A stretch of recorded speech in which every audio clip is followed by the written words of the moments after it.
Hello everyone, my name is FlareBlitzed here, and we have returned back to the letter. And additionally, I got myself a lovely haircut recently. But anyways, it begins innocent enough. Tuesday morning arrives like any other day before it, bright and clear. Even though it comes with an extra helping of the usual October weather, I appreciate being able to catch a glimpse of the clear skies lately. After going through a bout of sickness last week, it does something to lift the mood of what would otherwise be a dreary day. And despite being mostly a creature of habit, I wind up waking earlier than usual because of it. Still no earlier than Isabella, it seems. I've assumed she'll take a day or two off because of what happened to Miss Cooper, but that doesn't seem to be the case. Oh, so this is quite far in the future then. The sound of the morning news drifts from her unit. When I walk past on the way to my mailbox, chances are around this hour she's already dressed and ready to go, probably just waiting for the next bus to arrive. I've tried following her example before, but I don't think I'll be repeating that. Really, how can anyone be up before the sun is up? It's a habit she got from home, she said, instilled in her by the kind of life she grew up in. Like clockwork. It's always at 4 a.m., either to help with the chores or prepare her little siblings for school. It surprised me the first time. She just doesn't look like someone who could. And yet, I've simply passed it off as one of the many things anyone would have to get used to around her. Not that I'll ever fully understand. I'm my parents' only child. We aren't well off, but so far, I've lived a relatively easy life. I didn't have to think about bills or food for the next day, or pay for any of the siblings' tuition on top of my own, or supporting a sick father's medication. All I have to worry about were my grades. If it gained Mum and Dad's approval, Mum and Dad's approval, probably a nickname, not misspelling, or what we'd have been having for dinner. When put next to hers, they're all pale in comparison. They look less like problems and more like petty issues this way. Petty issues like some of the comments I've been getting recently. Petty issues? But as unimportant as it all sounds, sometimes its ugly head rears at the most inappropriate moments. And sometimes they come through your mailbox in the form of a fancy-looking letter. Pretty ribbons and all. Whoever sent this has spent silly money on the envelope alone. Virgin and ridiculous, really. I can already imagine Isabel wrinkling her nose when she sees this. Then she'll complain about unnecessary expenses and rich people problems. I'm almost afraid to touch it myself, as if simply brushing a hand against its crisp surface will be enough to put a crease on it. And it'll be a terrible slight to the sender. But as extravagant as I find this, it isn't really the first time I've received one. Most of the time, it's not even for me, so who am I to complain? Either way, no look of surprise crosses my face once I flip the envelope over to see my parents' name written in a neat script. Nothing new then. Their years at the academy naturally brought it with various connections. People from other fields, art, science, business, politics, you name it. This one, though, gives off a much personal vibe. Letters like this usually come from old students, people who've grown fond of my parents, and they, in turn, treat like children of their own. I've only met a few of them. Most have moved on to become successful in their chosen careers, and little letters like this are their way of expressing gratitude. It's one thing my mum and dad are proud of, rightfully so, and I'm happy for them. But there are times I wish they'll remember they have a daughter here, the real one. Not that it's of any importance now. It's not like they didn't raise me well and provided for me. They did. I wouldn't be where I am if it wasn't for their hard work. And like a ditchful child, I do everything I can to give back. Even if it's as small a thing as letting them know they've got another mail waiting for them. The phone rings for a good minute before someone answers.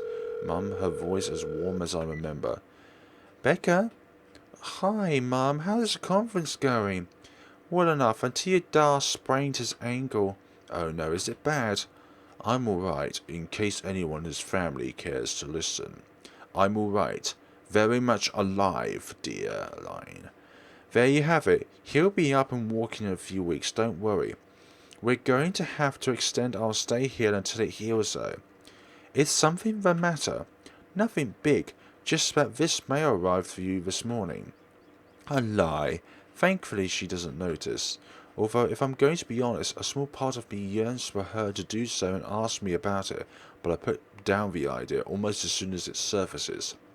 I shouldn't make them fret. They're busy. What does it say? Raise your glasses. Give cheers to the good times. Blah blah. Becca, manners. This isn't how I taught you to read. Sorry. You are cordially... it's an invitation, Mum. For a housewarming party. From a...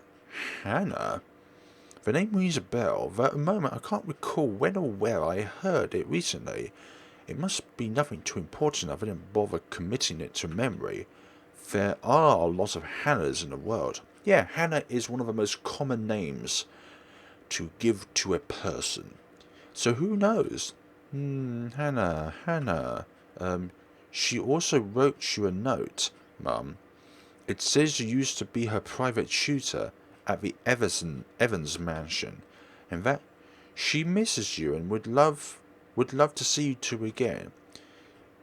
It makes my heart clench to read another openly say those words to them, the same ones I want to tell them. I want to see you too. It's been years since we've been together as family, and if there's one thing that hasn't changed from childhood, is that Mum and Dad are still busy with their respective careers. Out of the country, away on some meeting or symposium, sometimes for months on end. It only grew more frequent with the years until I'm old enough to live on my own. I'd like to think that's how I become independent at such an early age. They've always praised me for that. At times I wish they didn't. Evans? Oh, I remember now. Honey, it's Hannah. Hannah Evans. Remember? Bright girl? 2 years older than Becca? Didn't she get married a few years ago? 7 now, I think. But they grew up so fast, these kids. Yeah, she invited us to I don't know how to pronounce that. Imagine it's a French name. I don't know how to pronounce French. I don't speak French. So stop with the comments saying, oh, you can't pronounce this, you can't pronounce that. Just calm down, please. But we missed that one because you had to present your paper in Singapore. We did send her a note after. Still a shame we couldn't attend though. What is it about this time? She sent another invite for a housewarming party. Becca, when is it? This Friday, Mum. Oh, that's too bad. We'd love to be there, but Dad's not in a good condition to go walking around. I guess we'd have to decline it again. I really miss that girl. I could go in your place. I let it slip without thinking. Personally, I've never been too fond of gatherings, regardless of how simple people make it seem. But if there's one thing I hate hearing, that disappointed note in Mum's voice always ranks first. Whether it's directed at me or some other thing doesn't matter. Are you sure? Don't you have work this Friday? The event will be in the evening, Mum. It shouldn't take anything away from my schedule. It's alright. The invite's for 2 people. I can bring someone with me so things don't get boring. I see. Maybe you can also invite Ashton. But, Mum, that's a sure no from him. He hates attending parties. But I'll see what I can do. If not, I can always bring Isabella with me. You know, she won't say no if there's free food involved. Okay, if it's not going to be a big problem for you, I don't see why not. We owe you this one, darling. No problem, Mum. I'll even say hi to Hannah for you. Please do. And do let her know we'd love to see her once we're back in the city. Leave her own number or something. I will. But you know, the 2 of you would have become really good friends. Don't you remember? You met with her once, if my memory serves me right. You were 12 then. This too I can't recall. It's probably one of those meetings where we only talked a bit before going our ways. If she did leave an impression, I'm pretty sure I would have written about it somewhere, or at least recognised her name. As it is, the only few people I remember clearly from that time in my life is Ashton, and Mandy, to some extent. Mum must have sensed my confusion because she laughs. Don't push yourself too hard, darling. Really, it felt like having two daughters back then. Sometimes I wish we didn't send her away to boarding school, but well, you know how it often goes with them. Still, try talking to her while you're there. We'll see. I'll let you know what happens after. I'm looking forward to it, darling. Take care of yourself. Will do. You too, Mum. Bye. Tell Dad to be careful last time. She chuckles in, a hearty one, tender and always light in my ears. She may be a stern teacher, but this is the part of her I love the most. The sound of it still echoes, even as our call comes to an abrupt end, bringing with it a memory from so many years ago. When life and responsibilities accompany adulthood are things far from our minds. If given the chance, I'd love to go back to those. I don't dwell on it though, shaking it all away almost as soon as the memories form a clear picture in my head. I've always wondered how Isabel could easily pretend everything's normal over a phone call, then bounce back to her usual self immediately afterwards. I've seen her do it plenty of times. For me, it just drains whatever energy I have. Sorry. Oh, no, burps are not going to come out there.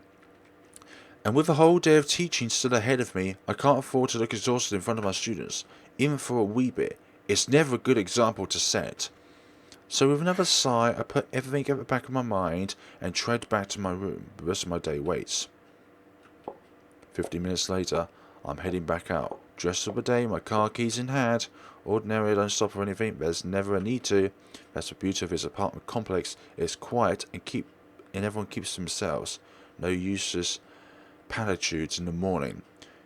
No need to wear a smile on your face lest the other people are nosy enough to ask. Today, however, the morning broadcast still plays from Isabel's room. My brisk pace slows to a stop, and a frown gradually forms in my face. She hasn't left. Of course, this isn't unusual. There were times when I've left earlier than she did, like last Friday, before their open house. But those days are far and few between. It only happens in the duress circumstances, though. Though the last part of that might be a bit of an exaggeration. However, with what's happened in the last few days, maybe today is one. The death of a friend isn't something anyone could brush off, and for someone like Isabel is the kind who gets attached to people easily. With Zachery, Ashton, and I, that has been the case. I can't imagine what she might be going through right now, especially when the woman was someone she owed a lot, despite their training being brief. I'd given her the space last night in deference, but perhaps today might be the proper time to check on her. Oh, whatever, I've still got time anyway. With light steps, I move closer to her door, hand already poised to knock. Still, I don't do so until I hear her name. Isabel, Betty, are you in there?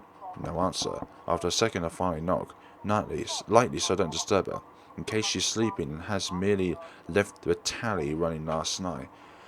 Never mind how she never lets that happen. Ever. Waste of electricity and all. I just want to check on you before I leave. Is that okay? Are you going to work today? Benny? Still nothing. I'm about to leave. If you want, I can drop you off. Another round of knocking.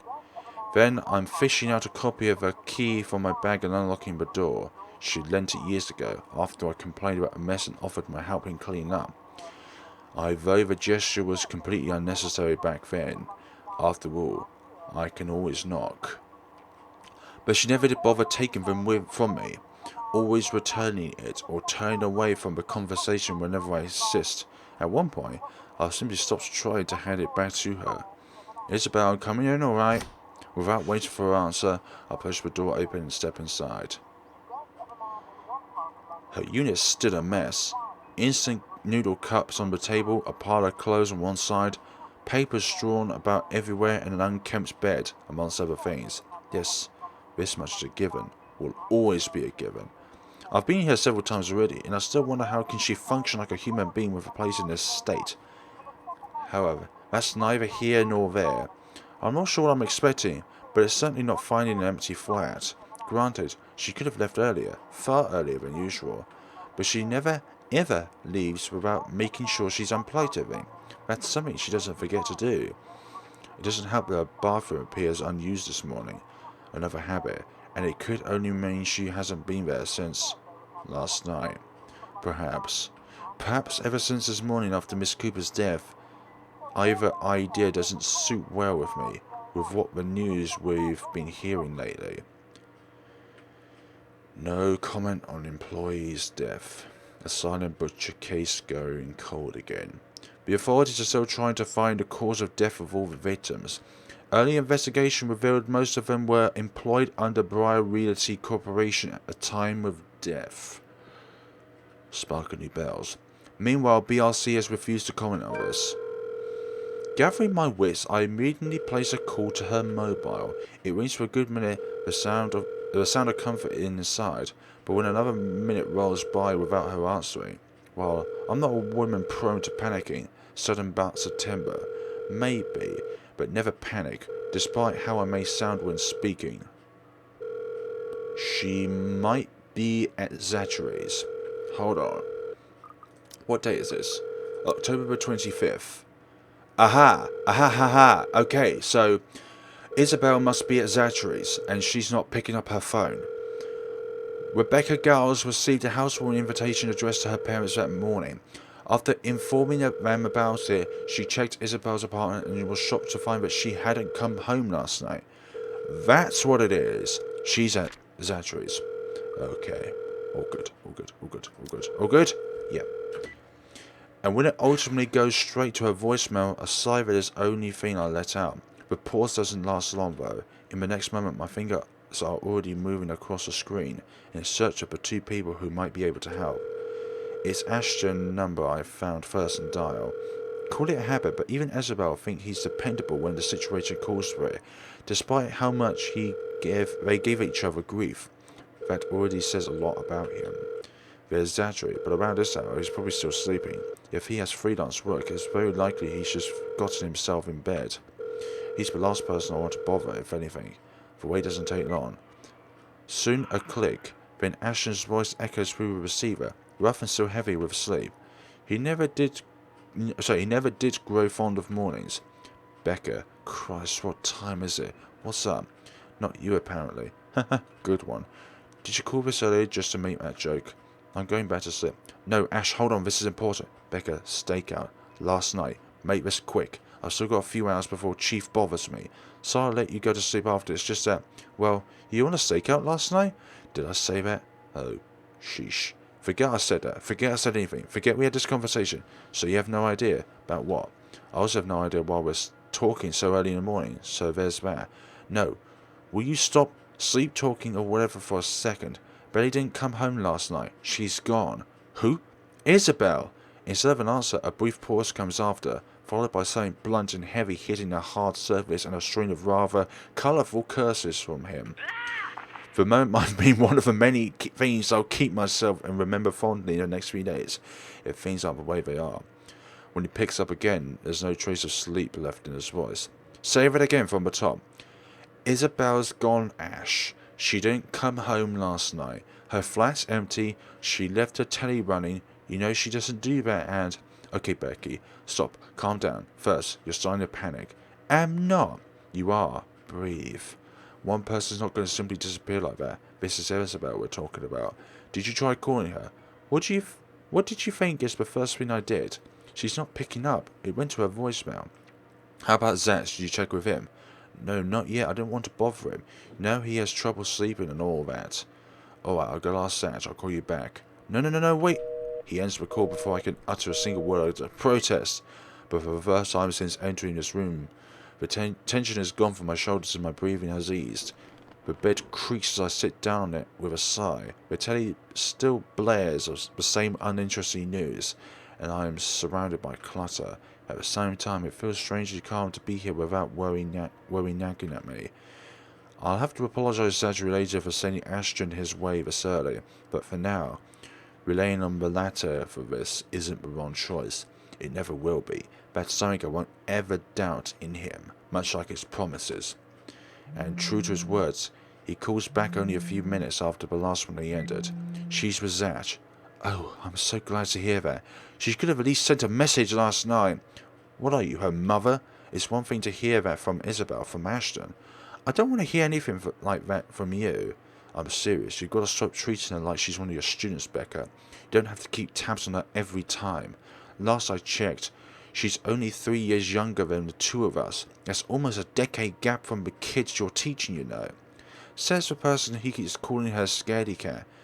That's not related at all. Anyway, I'll go check how she's doing. Don't stress yourself out. You go head to work. Wait, you don't have a precinct to be at it. Well, whatever. I'm not treating her like one of her students, because if anything's going to ask me, I think you're doing the same thing. Zach says it's an emergency. Something happened last night. Emergency? He didn't put in those exact words, but it sounded like it. Ash, what really happened? Is Isabel fine? She's alright. She's safe. Zach let her stay the night after she... Look, okay, Z-Man wasn't clear about it, but let me handle this. I'll check on her. I'll bring her home. It sounds like a lie if I've ever heard one. The sort where he omits things so people won't fret, and I'm not sure whether I should be happy he cares that much to do that. There shouldn't be a need for this between us, is there? We grew up together, didn't we? He knows I'm capable of at least hearing out the truth without it garning at me for the rest of the day. He knows me better than that. I know him better than that, better than that, better than that. It's been a while since a choice, so I'm just going to say for the benefit of it. I know him better than that. Frankly, there's plenty of other things to say about this. But despite and all after the trouble he went through, with how things are moving at the moment, only one thought occurs to me. Just as I say, if we get a thing, I can handle it. Why does he have to go to such lengths for a person he only met 5 years ago? Yeah, that drops, most certainly. I wish I could ask him that. I wish I could simply say to his face and finally get a straight answer from him, instead of doing whatever this is we're doing. Instead of beating around the bush. Has the years changed us this much? Has adulthood changed us this much? You've done enough, Ash. Let me take it from here. Ashton is quiet for a little while, but I can also see the frown in him. Hear the gears turning in his head. Don't you have a class to teach today? Tuesdays are your busiest this school year, aren't they? Yeah, but someone has to check on her, and I don't want to impose on you any further. I've already disturbed your sleep. You're not imposing. Besides, I'm doing you a favour. I know you, Becca. You hate being late or missing a day of work for a very small thing. Leave this to me. You said you're waiting for a call from the chief. I'm dropping by the precinct anyway. There's some job I have to fix for the guys. It won't be completely out of the way. Ash and I trail off at lost for words in the end. From the start, it's a losing battle. We may have been together for a long time, known each other far better than other people, but that doesn't mean we often see things eye to eye. Time and time again. It's a matter of agreeing to disagree. This is oath how the status quo is kept. Whenever it comes to this, I can only accept it begrudgingly. Okay, whatever you want to do, I'll let you know what happens afterwards, I promise. I'll call you later. You have a good day now. Bye. I admit, the way he puts it isn't comforting enough. He can be blunt like that. So many unknown variables, so many words left unsaid. I wish he'd simply lay there out, all in the open, because like this, I'm more inclined to think there's an exaggeration on the other's part. If it's from Zachery or Ashton, I don't know. In the end, all I can do is wait, go about my day, and hope for the best. Before leaving, I spare Isabel's room one last glance, disturbingly quiet now, without her in it. I'll get answers from her later. For now, my concerns are best left here. The rest of the day slips away in a blur. Despite my best efforts at keeping this morning's events from surfacing in my mind, it sticks. In a way, everything today simply feels like a reminder. Every conversation, regardless of how casual, every topic, no matter how mundane it seems, I blame the news entirely for this. Recent happenings brought quite a few interesting stories to everyone's attention. Most superstitious talk of death. And when locals talk about death here, anyone can sure as hell count on someone bringing up that mansion Isabella sold not a few weeks ago. Even my own students won't stop yapping about it. I think it's even worse than when it was put back up in the market. Okay, now there are more stories. If this is the world reminding me of what matters, or simply because the atmosphere around this time of year calls for it, I'd rather take the latter. And then I can be sure we'll forget about it in favour of another set of holidays afterwards. Nevertheless, and this may be a painful thing to admit, but listening to them is a pleasant distraction while waiting for Ashton's call. I hope you didn't forget, the school day is about to end soon. Nah, that's got nothing with what I heard. You always hear stuff, I'm not sure if half of them is even real. No, really, Rowan knows about it. He used to be in the same class with them. I can hear you from back here, you know. Whatever, Rowan. Anyway, the story goes like this. There are 3 of them. They entered the mansion on Dare, and they were in all never seen again. No one knows what happened to them up to this day. Scary. Are students allowed to say that sort of language at primary school? This is not the sort of language children should be speaking. Again! I thought the females were more polite. No, you don't get it. Why don't you ask Miss Giles then? Better yet, why don't you go inside the place? I'm betting my allowance you can't do it. Their talk immediately halts when I look up. All of them suddenly pretended to be engrossed in their current activity. Still, a word to put a stopper into this nonsense is needed. Creativity, imagination fostered by these stories is one thing, but reckless ideas should be corrected before anything potentially tragic comes from it. Back to your worksheets, everyone. And I don't want to hear any talk of dares or going inside that mansion. It's private property now. You'd all better stay away from it before. At the noise, the whole lot of them goes silent. You can almost hear a pin drop. The look on their faces would have made a funny picture, but that's irrelevant at the moment. If that is a student loitering around, someone's going to be in trouble. I'll be back. If you're done, you can leave your worksheets on my desk. Keep the noise to a minimum when I'm gone, okay? I can sense her eyes on me as I walk out the door. A muted kind of anticipation. A bit unnerving, but it's far more agreeable than the feeling of being watched I've been enduring these past few days. Class is still in session for most of the rooms. In a few hours, once the final bell rings, however, this place will once again be filled with busy clattering footfalls, an everyday cycle in itself. But for the moment, I let the silence guide me, my ears focusing on whatever sounds there are or there will be, searching for that distinct cling of metal. A good minute passes, and for a portion of it, only my steps echoes through the hall. And another. I'm about to turn around when the sound of it halts my footsteps. It's a little muffled and infrequent, but grows louder at each interval. With the hallway devoid of people, if I don't put a stop to it soon, it will start to disturb the other classes still going on. Looking for it doesn't take long. All I do is follow the racket, and shortly I'm standing in front of a nondescript row of unoccupied lockers. This can only go one way. Great, and from inside one of them, sitting in the middle, comes the noise, annoyingly disruptive now that I'm facing it, like someone's pounding on the metal door from the inside. Where did that noise come from? Oh, it must have been my phone. Like someone's pounding a metal door from the inside, hoping to get out. Leaning forward, I'll try to get a glimpse through the horizontal slats of whatever's causing it. But in this light, only darkness greets me, and another round of clanging, louder than previous ones, more desperate. I've heard stories before from other schools from a few colleagues who had to deal with it once or twice, although personally I've never encountered one myself, and I can only think the heavens I haven't yet. But if this is another kid, some other student stuffed in a locker, With a huff, I straightened up and studied it briefly with a frown. Without delay, I reached for its handle and... At once it stops, immediately replaced by a muffled sound of a mobile phone ringing.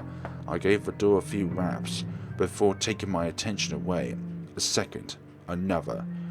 When nothing or no one responds, I finally avert my eyes and I pull out my mobile. Ashton's voice greets me from the other end of the line, oddly cheerful in light of this morning's materials. Or maybe because I'm just expecting some grave or serious news from him. Instead I get this. Hey Becca. Wow, you sound happy. I do. My voice still sounds the same to me.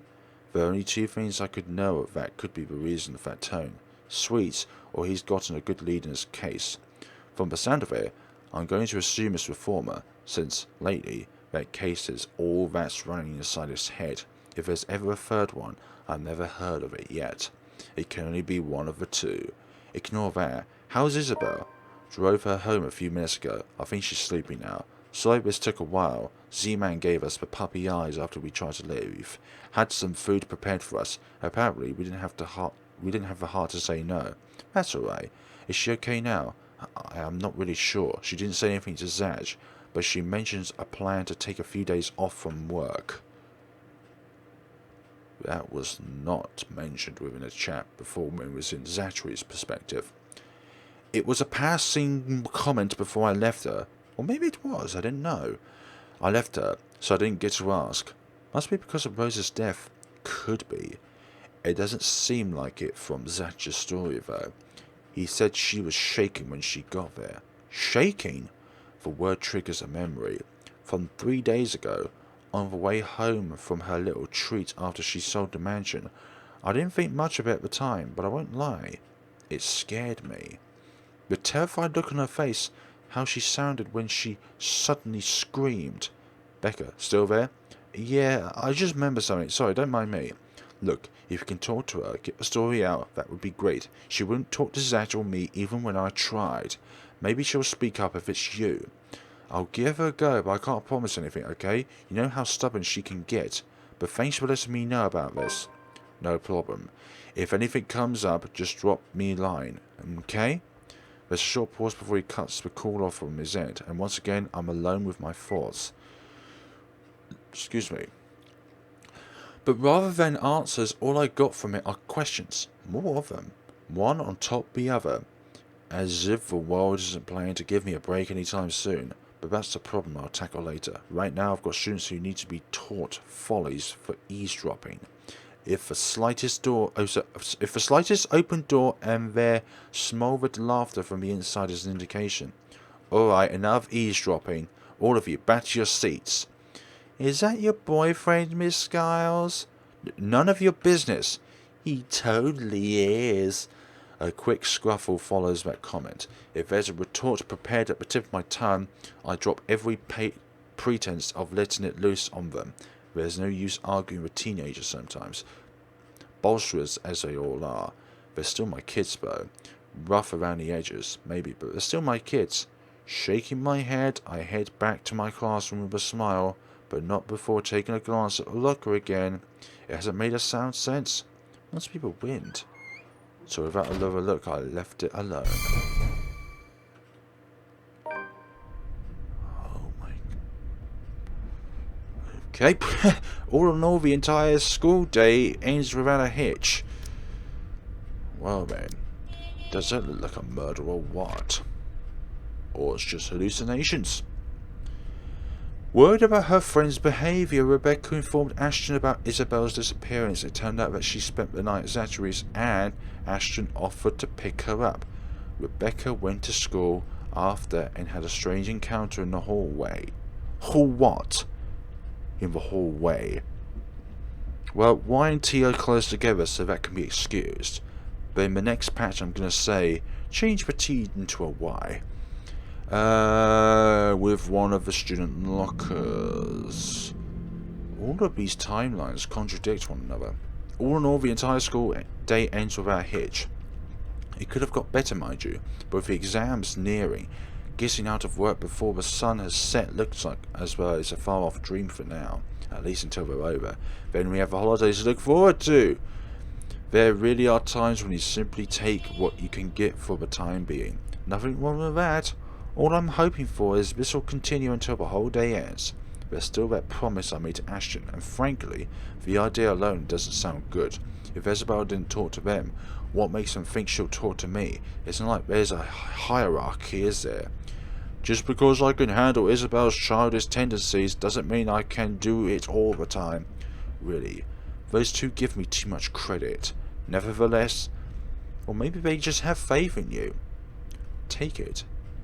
I'm keeping my fingers crossed, if only because I am also worried about her, and both Zachery and Ashton deem it important that somebody get the story out of her.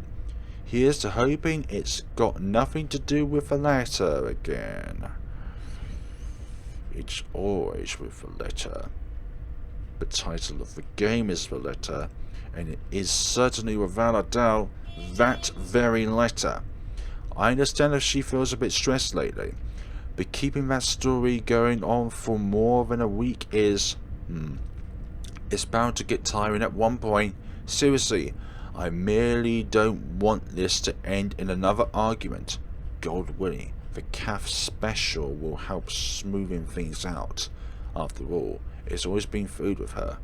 Or money. But mostly food. At this hour, the cafe is usually filled to the brim with people. That's the reason Isabella and I rarely ever go here during the evenings. It's simply too much of a hassle when we can prepare food ourselves in the comfort of our homes, and there really isn't that much to eat out lately. What's with life going on a busy streak? No time for long lines. Better spend that doing something productive, yes? Lucky there isn't one tonight.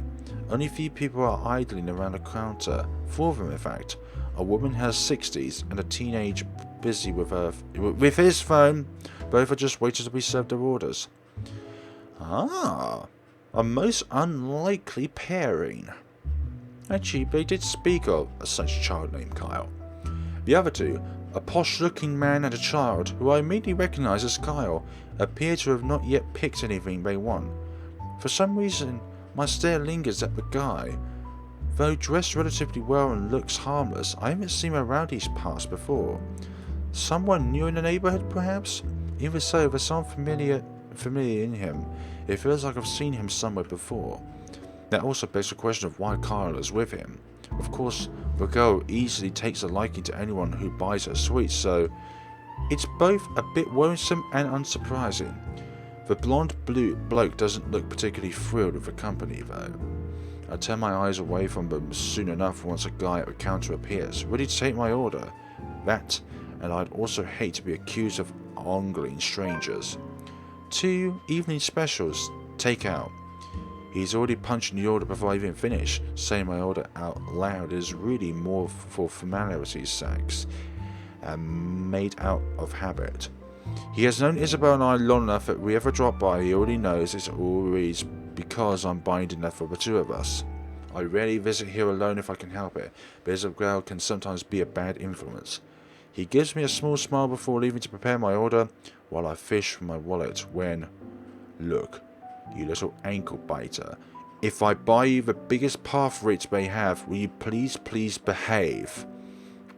I would just like 5, no, 10 minutes of peace and quiet. You said you'll get me some bread pudding this time. Yeah, well, darling, they said they run out of it. Just pick another one so we can be on our way. Their path rate doesn't look as cute as the one Mama brought me. Path rate is just ice cream, sweetheart. It'll melt no matter how daintily it appears. In the end, it all looks like an ugly puddle. Now come on, just pick one. It could even be the most expensive one on the list. I don't give a okay. Care. I don't care. Oh, what would I give for someone to buy you off my hands right now? What? My whole attention instantly snaps back to them and their conversation. Jumping to conclusions is something I'm particularly fond of, especially when all I have are baseless assumptions, but you can't really trust a stranger these days. No one around the cafe seems to have noticed his words earlier. Either very suspicious words. Still, I don't move. Yet. But my hand has already stiffed my wallet to the book I'm carrying. A hard-bound textbook. It looks harmless, but in a situation calls for it might be good. Deadly weapon. Might. I hadn't gotten the chance to try anywhere so far. Today could be the day. But you promised. Look, if you don't apply for it now, how about a banoffee pie? I'm sure it'll taste just as good as any other bread pudding. I'll even buy you the entire tray. How does that sound? That's not what you said before. Well, sweetheart, adults change their minds sometimes. You said if I come with you, you'll buy me a bread pudding. And I did. And now you won't keep your promise. I want to go home. I miss Mama. No, darling. If I remember correctly, and I have a good memory, honey, what I said was, if you come quietly with me, I might buy you one. The quiet part didn't happen. Though now that I'm sober, I think this is a bad idea, and I should just ship you someplace else for that peace and quiet. Oh, that's it. No hesitation. In a few paces, he's within my reach. Without warning, I'm slamming the flat area of the book against his skull. There's a cry of pain, followed by him instantly crouching down, hands nursing the sore spot. Almost comically, if this were a different situation, that the safety of a gritty student isn't at stake, I'd probably feel sorry for him. I mean, has anyone seen how thick this book is? Get behind me, Kyle. Miss Pink! It's amusing how fast her expressions changed from a pottery one earlier to something that of utter delight upon seeing me. But there's no time for any pleasantries, not even quick ones, because soon the man straightens and I'm ready my favourite newfound weapon for another hit. Except this time he's ready, and before I can lend another one, he hand shoots up to catch my wrist in a firm hold. And the look on his face? Bloody hell, woman, what's your problem? To say he's blanked would be a complete understatement. Had I been the weak-willed sort, I'd probably cower up the sharp gaze, but that simply isn't how I roll. If he thinks he can scare me and do as he pleases just because I'm a woman or whatever his reasons may be, he's got another thing coming for him, so instead I return it to him with the same intensity, with the same venom. What's my problem? You're the one who has a problem here. Rotten mule bags like you don't deserve the freedom to roam this town. What are you doing to this girl? And why is that any of your business? Pray tell. Oh, it's my business if I make it to be. Now release me or I'll call the police. Oh ho ho, you think that scares me, Daisy? I have a name, you sneezy douchebag. Oh, I'm sure. His grip on my hand only tightens when I attempt to shake it off. His tone may be dripping with anger and sarcasm, but the gleam in his eyes says it all. He's getting a kick out of us. Riding people up, getting on their nerves, invading their personal space. He knows exactly what and which buttons to push. The nerve of this person, the nerve of this blank. If he thinks I'm going to give in to this grooding, please, he might as well just kiss his sorry behind. Yeah, shouting for help would be the more appropriate option, but then again, with this sort of influence, yeah, hit him where it hurts. Mister, you have until the count of 5 to let me go and step out of my personal space. Good. A fair warning. Fairer than I could offer for people of this kind, and I'm already being considerate. Hell, this blank doesn't even deserve a warning. If he doesn't listen, well, he is much responsible for what will happen next as anyone. Or else what? Such vulgar words coming out of that pretty mouth. A gorgeous flower like you shouldn't ever be saying, "Don't say that I didn't warn you, bullbag." Love that intensity, Daisy. FYI, I like feisty. In a woman, he gives them this certain charm. Why don't you? 5. A second of silence. Nuts and bolts. Then without any preambles, my leg moves in one fluid motion and delivers a swift, powerful, well-placed kick to his nether regions. Yeah. Needless to say, the effect is instantaneous. He yells, abruptly drops his hold on me, and kneels over, howling from the pain. I can see tears forming at the corner of his eyes too, though the mere sight of it prompts not an ounce of remorse from me. I would have been gentler if he isn't such a dirty little blank with an ego too big for his head. Too bad. Whether this obliterates any chance of him ever procreating remains to be known, but a part of me is already praying that he doesn't even breed after this. We have no need for more of him in this world. You mad woman! I warned you, you ass. Why you? This is harassment. I'm telling you, harassment. Then why don't you tell that to the police once they get here, You despicable. Whatever you're assuming I am, I'll have you know it's all in your head. None of it is true. You best have that pretty brain of yours checked before it gets worse. What is wrong with you?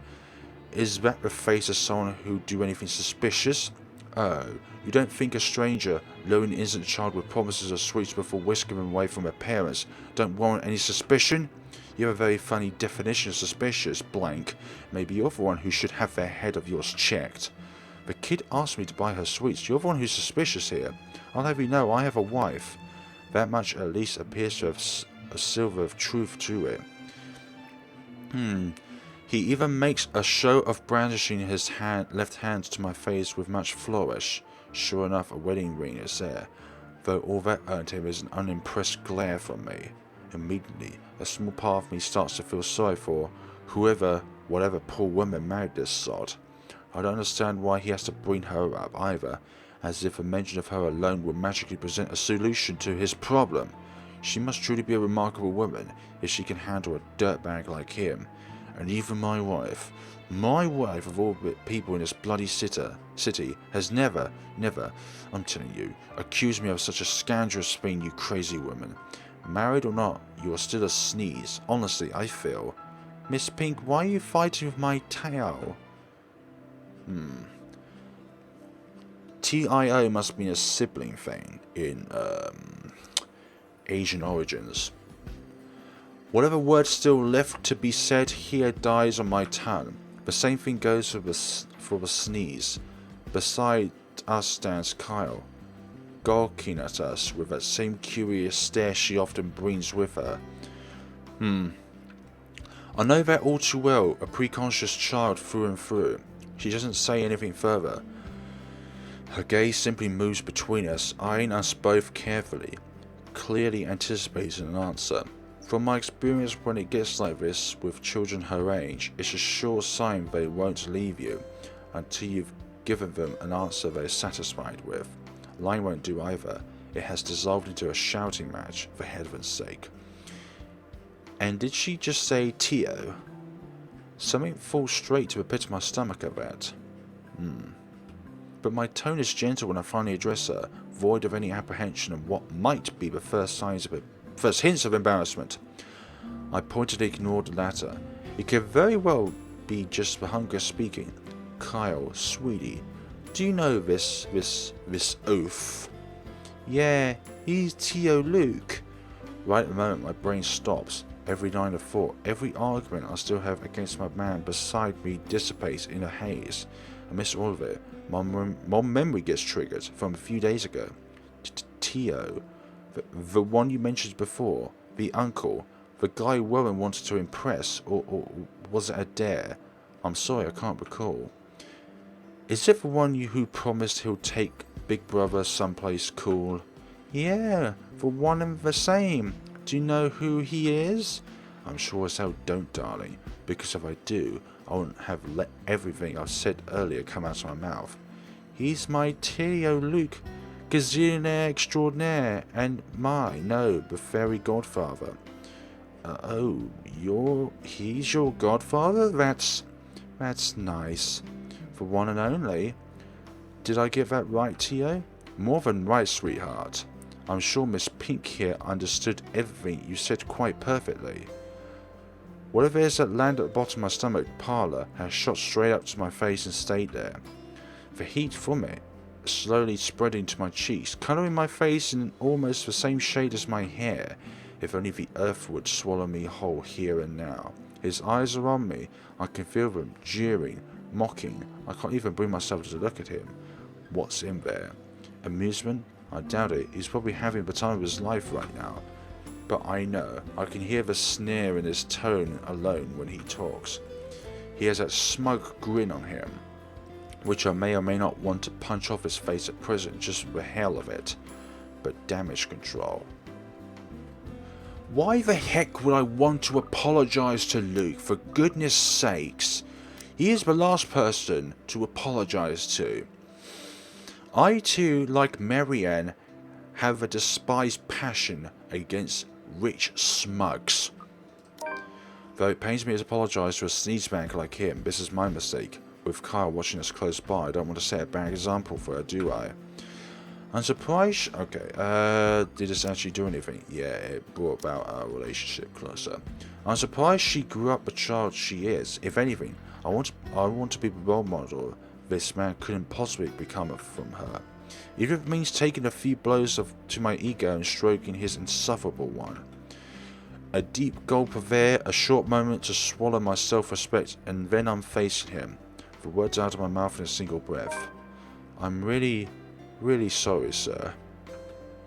I have no idea. His smirk is impossible to miss. He's not making an effort to hide it, and even the smile is so irritatingly present in his tone. If I could slap it off him, I'd do it in a heartbeat. Now, it's an honest mistake, Daisy. No, I really mean it. I actually thought you were, and then... It's fine now. It probably happens quite a lot to a few people who look suspicious to you. Seems I'm one of them now, but don't lose sleep over it.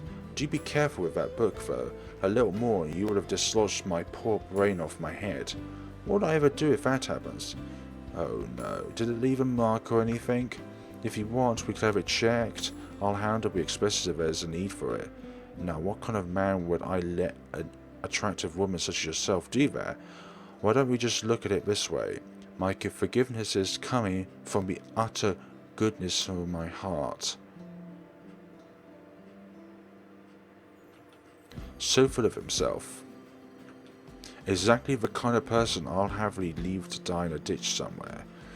Of course, why didn't I think of it that way? I know, right?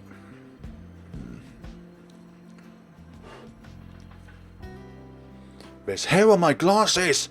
I know, right? But even someone as capable of you is bound to have a few laps. No harm done, Daisy. Let's move on from this. Well, if you're going to put it like that, then I guess there's nothing left for us to talk about. I figured as much. Awkward. The whole exchange is nothing but an awkward display of fake pleasantries. One that brings up much agony to the very pride I have willingly held back a while ago. I might need a drink later so I could forget any of this would have ever happened. Who would have thought the time would come when I'd meet someone tougher to handle than Isabella? Miracles of miracles, I swear. Though to my surprise, he offers me a hand shortly before they leave. For a shake, I realised after a long minute of staring at it. I accept it, about half-heartedly, but all of the goodwill that small gesture presents melts into thin air when he winks at me. Winks. The goal of this man. However, there's no moment to ponder about it. Seconds later, the guy with the candle waves me over and hands me a paper bag as soon as I've paid. He offers me another smile before I leave. Normally I return it simply for the sake of returning it, or I don't at all, with the latter happening more commonly. For the time being, I do so freely. After that encounter and the scene we've caused, seeing a friendly gesture being extended to me, perhaps for a person I barely know on a personal level, it feels like a reassurance, despite bearing no promise for better days. I take what little I can of it with me and I step out into the night. Okie dokie. Go. But it's evening, so it might be quite late into the journal on this date.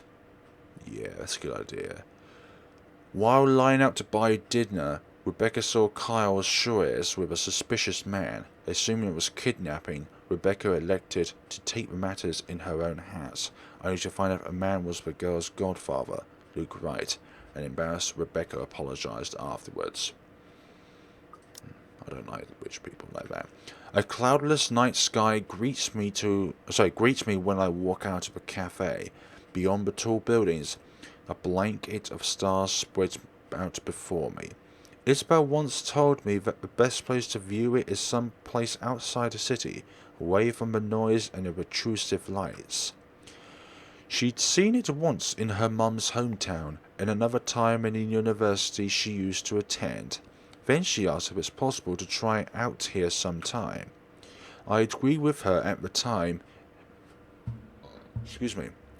if only because she appeared excited at the mere prospect of it.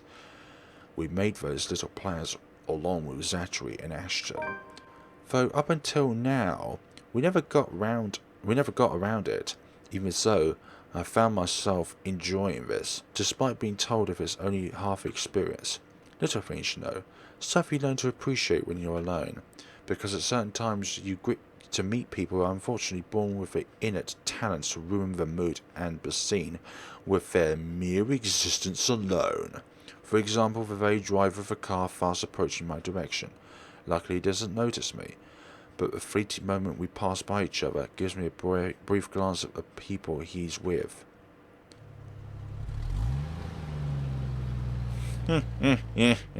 Swallow him whole. Kyle was sitting on the back seat with a serving of bread pudding in her hands, and beside him, it must be his... No, it's not his wife, for goodness sake, that's the last thing. He takes a turn and disappears at the nearest corner, but throughout the night, that curious glimpse of all the things but to bother me has left me wondering what kind of person his wife is, and more than that, is a silent prayer to the universe. I hope I don't ever cross paths with that douche again. After having such an eventful day, anyone would think nothing would surprise me anymore. But here I am standing at the top of the stairway, watching an odd scene unfold before me. Relief crosses my mind first, followed by confusion. What is she doing there? Although, given what happened this morning, the question feels a bit inappropriate to ask directly. What's important is Isabel's here. She's sitting cross-legged on the hallway, just right in front of her room, with several papers and folders scattered about. Each of them seems as important as the next. More than once, upon giving the scene a quick scan, I spot Broadway Reality's logo at the topmost area of the pages. Okay, so it's work-related probably. Everything considered, it looks like a mess made by a third grader working on crunch time. The landlady will have a few things to say about this when she finds out. I have a few things to say about this myself, in fact. But something in the calm, focused manner she holds herself at present keeps me from disturbing her with that reminder. She's going through each paper with this intensity, her brows are frowned, lips in a tight line, both hands moving in precise movements as she shifts through each sheet.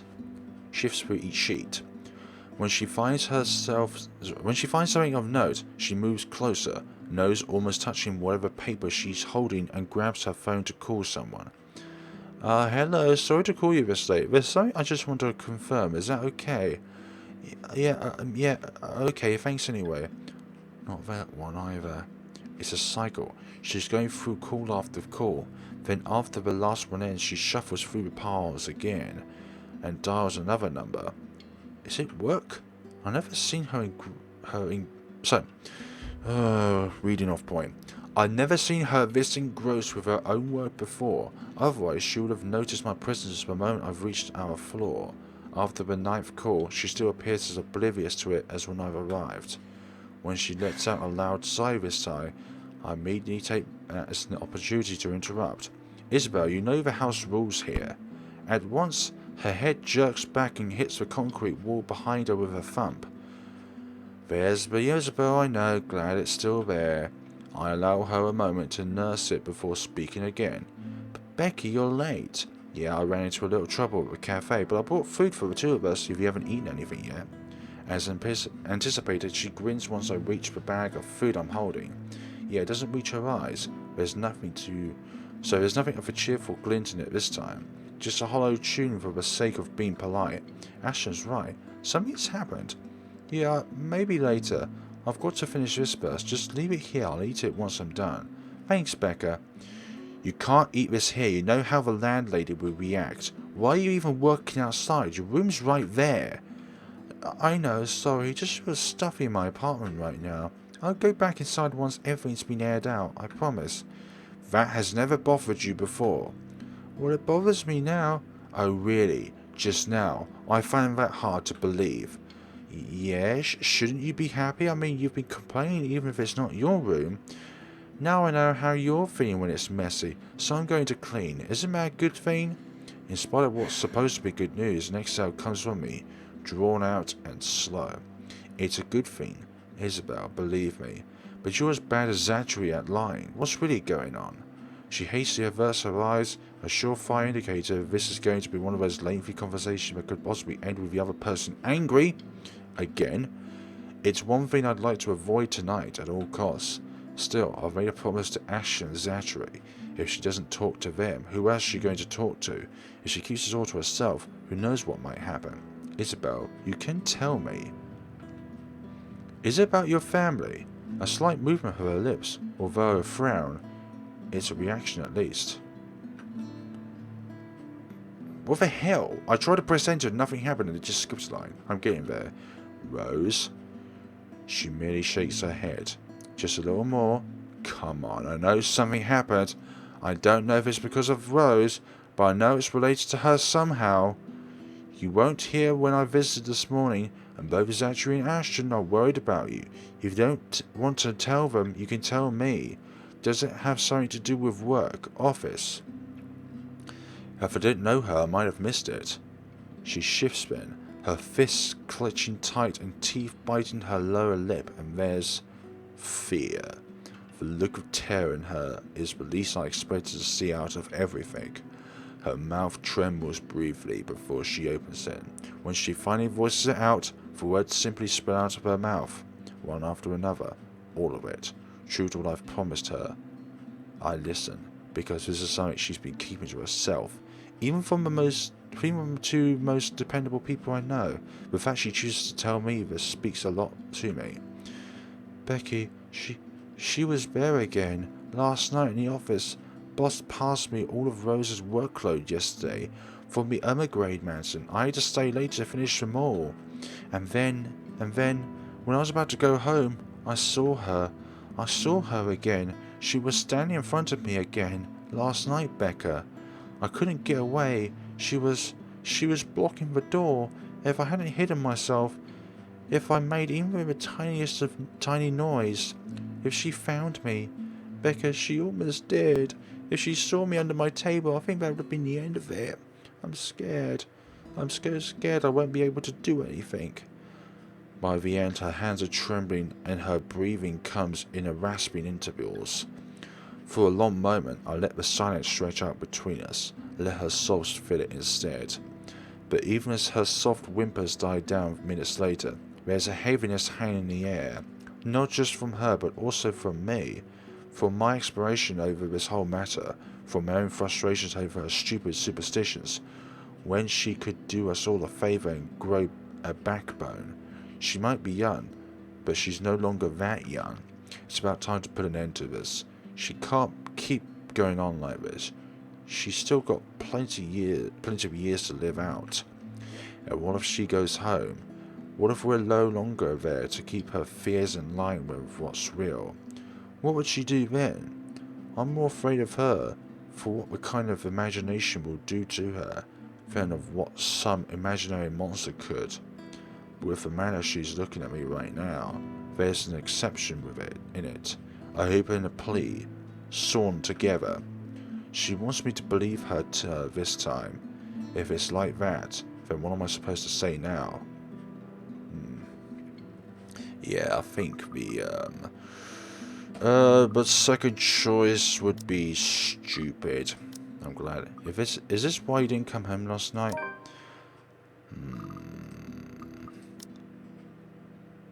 Dropped again or increased? I can't quite tell. As much as I want to set her straight, a repayment isn't what she needs right now.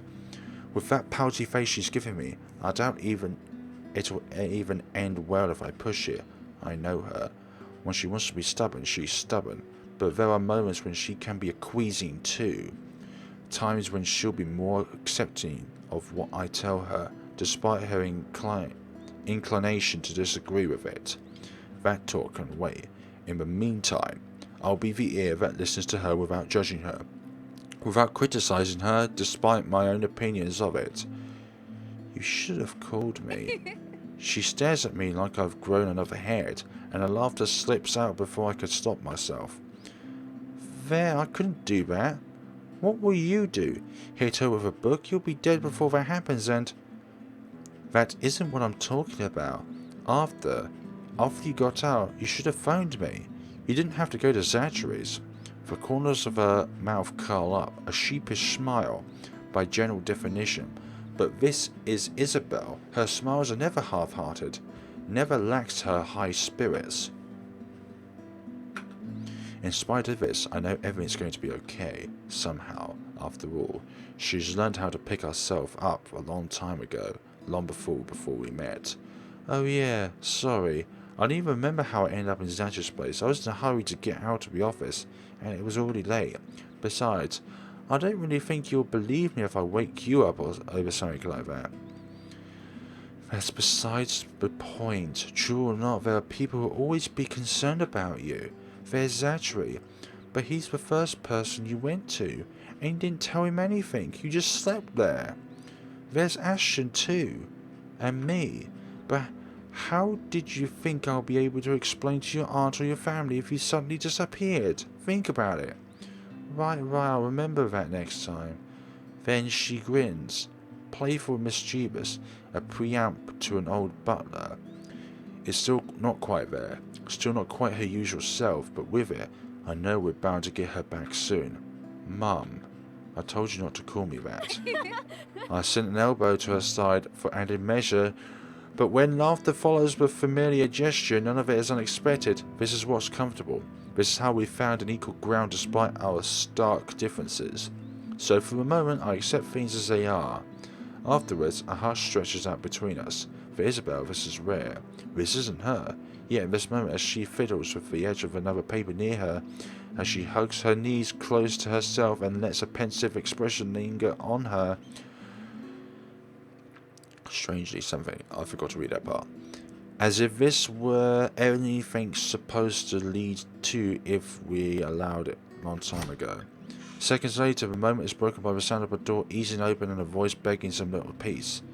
How many times have I told you girls not to loiter around the hallway? It's noisy. Some people here are trying to sleep. Quiet down or go do your talking inside. I'm pinning a memo to your doors next time this happens. Psh, Minories. Sorry, won't do it again. You better. The door closes and Isabel starts gathering the mess she's made, carefully stacking them all in her arm. At a loss for what to do, I help pick them up all the first time. I get closer look at it. Completely unintentional, of course, but it catches my attention nonetheless, and a confused frown makes its way to my face. Why is she looking through this? I look to her for an explanation, but she merely ignores the question in my eyes, takes the paper off my hands and finishes cleaning up. The last paper she puts on top is a letter. The one she supposedly found in the mansion was probably the root cause of this odd behaviour. I shoot her a questioning look for that too, but all she gives me is a smile, and in a halting tone, so completely unlike her. Becca, I'll find a way out of this. You guys don't have to worry about me. Anyways, I should go. I'll see you later. Where are you going? Getting myself some food. Don't wait for me. Isabel walks away before I can stop her. Before I can remind her I've brought enough food for the two of us, she quickly disappears down the stairway while I'm left standing in an empty hallway holding 2 bags of takeout. One of them will go uneaten tonight. Just an innocent passing thought. One that I don't dwell much on as I head back to my room. I ignore all of it in the same way I've assumed I won't ever encounter that douche again. October the 27th, Thursday. The brief lull past 2 days has offered is nice while it lasted. Okay, we're going to end it off here, folks, and that is all we are going to get for the moment. So, hope you all have a good day, and we shall see each other on the next time of The Letter. Rebecca found Isabel going through several papers outside her apartment. When the former asked why she didn't come home the other night, the latter confessed that she saw the ghost once again. Before leaving, Isabel assured her friend that she'd find a way out of this mess. Have a good day and take care of yourselves.